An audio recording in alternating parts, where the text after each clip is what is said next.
میں مفتی منیب الرحمان صاحب کی فکر کو بھی سلام کرتا ہوں، مفتی محمد اکمل صاحب کی فکر کو بھی سلام کرتا ہوں۔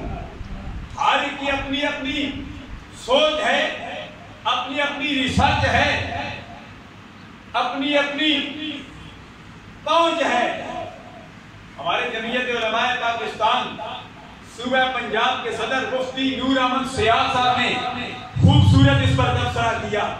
جب ان سے سوال کیا گیا قائد ملت اسلامیہ علامہ امام شاہ نورانی علیہ رحمت کے صاحبزادے شاہ اویس نورانی صدیقی دام برکاتہ العالیہ نے خوبصورت تبصرہ کیا، اور تبصرہ کر کے خوبصورت اظہار خیال کر کے قوم کو میسج دیا، قوم کو دنگا فساد کی طرف، نفرت کی طرف، لڑائی جھگڑے کی طرف نہیں دھکیلنا چاہیے۔